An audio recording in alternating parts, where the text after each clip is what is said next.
नमस्ते, मेरा नाम रुचि है। मैं सिंगापुर में रहती हूँ और यहाँ एक बैंक में काम करती हूँ। मच्छर, हम सभी मच्छरों से छुटकारा पाना चाहते हैं। मैं, आप, पूरी दुनिया। और क्यों नहीं चाहेंगे भाई? Dengue, malaria, chikungunya, Zika fever, ये मच्छर ही तो फैलाते हैं। तो कोई क्यों चाहेगा कि मच्छर जिंदा रहे? पर क्या आप जानते हैं, यहाँ सिंगापुर में एक मॉस्किटो ब्रीडिंग फैसिलिटी है जहाँ हज़ारों लाखों मच्छर रोज़ पैदा किए जाते हैं, ब्रीड किए जाते हैं और फिर उन मच्छरों को ओपन एनवायरनमेंट में छोड़ दिया जाता है ना आश्चर्य की बात? जहाँ पूरी दुनिया मच्छरों को मारने में लगी हुई है, यहाँ सिंगापुर में मॉस्किटोज़ की ब्रीडिंग होती है। और ब्रीडिंग क्या होती है, उन मॉस्किटोज़ को बाहर भी छोड़ दिया जाता है। हज़ारों मॉस्किटोज़ ऐसे ही देखने को मिलते हैं। But all these are good mosquitoes. ये सब अच्छे मॉस्किटोज़ हैं, ना हमें काटते हैं और ना कोई बीमारी फैलाते हैं। तो आइए जानते हैं कि सिंगापुर में क्यों मॉस्किटोज़ की ब्रीडिंग होती है। एडीज एजिप्टाई मॉस्किटो एक ऐसा मच्छर है जो डेंगू का कैरियर है, डेंगू वायरस का कैरियर है। फीमेल एडीज एजिप्टाई मॉस्किटो जब किसी इन्फेक्टेड पर्सन को काटती है तो यह वायरस उस मॉस्किटो की बॉडी में चला जाता है और ब्रीड होता है और धीरे धीरे मॉस्किटो के सलाइवरी ग्लैंड्स में चला जाता है। अब जब ये मॉस्किटो किसी और इंसान को काटती है तो वायरस को ट्रांसमिट कर देती है। इसी तरह ये साइकिल चलती जाती है और हम देख रहे हैं कि दुनिया में इतने सारे डेंगू के केसेस हो गए हैं। किसी को हेडेक होता है, रैशेस होते हैं, फीवर आता है, फाइनली काफ़ी लोगों की डेथ भी हो जाती है। तो बहुत ज़रूरी है कि डेंगू को कंट्रोल किया जाए।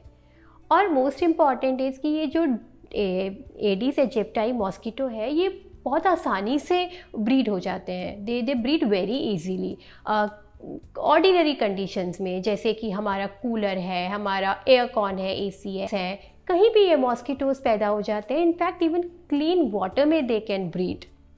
और जनरली डे टाइम में ये डेंगू का मॉस्किटो आपको काटता है, बट आप ये मत सोचिएगा कि रात को नहीं काटेगा। अगर रात में सफिशिएंट रोशनी है तो ये मॉस्किटो आपको रात में भी काट सकता है।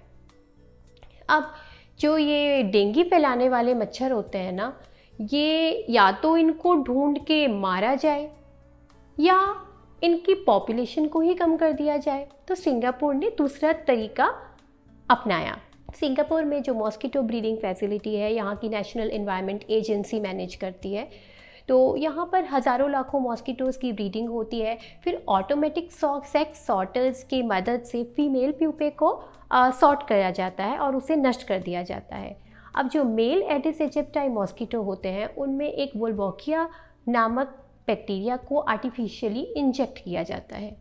वोल्बोकिया बेसिकली एक नेचुरल बैक्टीरिया है जो बहुत सारे इंसेक्ट्स में पाया जाता है। It is very safe to humans और as well as to the environment.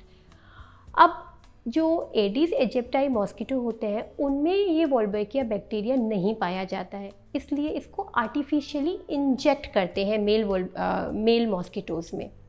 होता क्या है कि वोल्बोकिया बैक्टीरिया जब मॉस्किटो की बॉडी में जाता है तो उनकी इम्यून सिस्टम को बूस्ट करता है और जो डेंगू वायरस है उससे ये वोल्बोकिया बैक्टीरिया फूड के लिए compete करता है, तो डेंगू वायरस रेप्लिकेट नहीं कर पाता।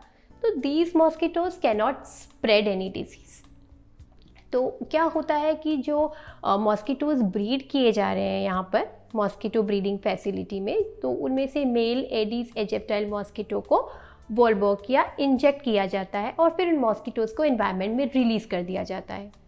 अब क्या होता है कि जब ये गुड मॉस्किटोज़, जिनको मैं बोलूँगी, जो मेल मॉस्किटोज़, एडिस मॉस्किटोज़ जिनको कि बैक्टीरिया इंजेक्ट किया गया है, वो जब एनवायरनमेंट में फीमेल एडिस एजिप्टाई मॉस्किटोज़ के साथ व्हेन दे मेट, तो होता क्या है कि इन फीमेल्स को जो एग्स होते हैं वो बायोलॉजिकली कंपैटिबल नहीं होते हैं, तो कभी भी हैच ही नहीं कर पाते हैं, तो उनको बेबीज़ ही नहीं होते हैं।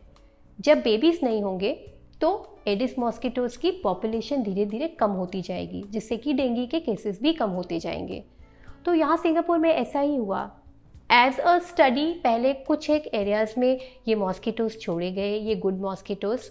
उससे जो बैड मॉस्किटोज़ हैं, जो एडिस मॉस्किटोज़ हैं, उनकी पॉपुलेशन में as per initial studies around 50% तक की कमी आई और फर्दर स्टडीज़ के अनुसार अराउंड 90% तक इन मॉस्किटोज़ की पॉपुलेशन में कमी आई।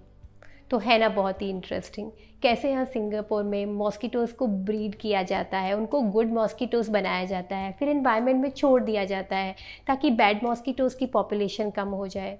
This is really very interesting. I really like the way. अगर आपको भी ये वीडियो अच्छा लगा हो तो प्लीज़ कमेंट करके ज़रूर बताइएगा। Thank you. कसर रह गई हमारी कोशिशों में, कसक रह गई कि देश जितना बेहतर, जितना महान हो सकता था, हो नहीं पाया। और एक कसम रह गई कि देश का जो कर्ज है उसे थोड़ा बहुत तो उतारना है। भावुकता का लबादा ओढ़कर बोलता तो यूं बोलता, लेकिन बात सीधी है तो सच्चे ढंग से आप तक कही जानी है। लल्लन टॉप लेकर आया है एक नया प्लेटफॉर्म, तेरा तुझको अर्पण। ये प्लेटफॉर्म उन सब भारतवासियों के लिए है जो भारत से दूर किसी दूसरे देश की जमीन पर है, कभी पढ़ाई के लिए, कभी नौकरी के लिए। ये उन सब भारतवंशियों के लिए भी है जिनकी पहचान का हिस्सा ये महान देश है, लेकिन कुछ कसर और कसक है। तो आइए कसम खाएं कि देश को बेहतर बनाएं। हमें आपसे चाहिए आपके हिस्से का ज्ञान, जो आप लल्लन टॉप के जरिए अपने देशवासियों के साथ साझा करें। ये मस्ती के पल भी हो सकते हैं जब आप कहीं घूमने जाएं और आपको लगे कि सिर्फ मेरे यार दोस्त और परिवार वाले ही क्यों, पूरा देश जाने इन नायाब चीज़ों के बारे में। ये पॉलिसी से जुड़ा, ज्ञान से जुड़ा कोई मसला हो सकता है। तो आइए और लल्लन टॉप की इस नई पेशकश तेरा तुझको अर्पण का हिस्सा बनिए।